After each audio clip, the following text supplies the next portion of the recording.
সমাবেশ চলছে সোহরাওয়ার্দী উদ্যান জুড়ে, তখন হাজারো মানুষের স্লোগান, উদ্দীপ্ত চেতনা আর রাজনৈতিক প্রত্যয়। হঠাৎ করেই সব থেমে যায়, স্তব্ধ হয়ে গেল পুরো সমাবেশী স্থল। বক্তৃতা চলাকালে হঠাৎ মঞ্চেই পড়ে গেলেন জামাতের আমির ডক্টর শফিকুর রহমান। ভিড়ের মধ্যে ছুটে আসেন সহকর্মীরা, কেউ তার হাত ধরেন, কেউ বা আবার ডাক্তার ডাকেন।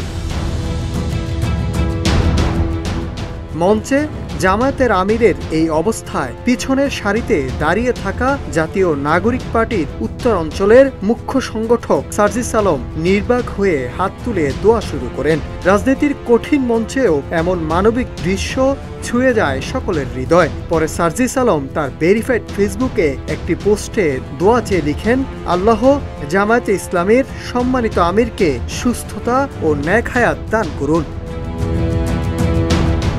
সমাবেশের এই উত্তেজনাকর মুহূর্তে সার্জিস আলমের এই মানবিক ও হৃদয়স্পর্শী আচরণ সামাজিক যোগাযোগ মাধ্যমে ব্যাপক প্রশংসা কুড়াচ্ছে।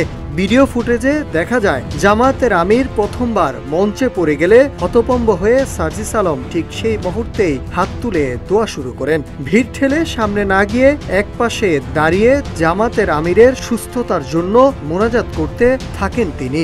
এ সময় সার্জিস আলমের পাশে ছিলেন জাতীয় যুবশক্তির আহ্বায়ক তারিকুল ইসলাম।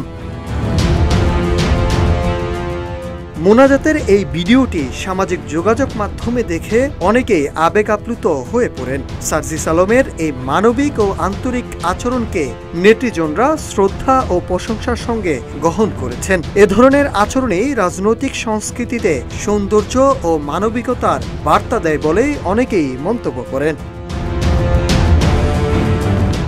সোহরাওয়ার্দী উদ্যানে জামায়াতে ইসলামীর জাতীয় সমাবেশ চলাকালীন হঠাৎ অসুস্থ হয়ে মঞ্চে পড়ে যান দলের আমির ডক্টর শফিকুর রহমান। তবে কিছুক্ষণ পরেই সাড়া দিয়ে উঠে দাঁড়ান এবং বক্তব্য চালিয়ে যান। এর কিছু সময় পর তিনি আবারও অসুস্থ হয়ে পড়ে যান। পরবর্তীতে বসে থেকেই উপস্থিতি নেতাকর্মী সমর্থকদের উদ্দেশ্যে বক্তব্য শেষ করেন তিনি।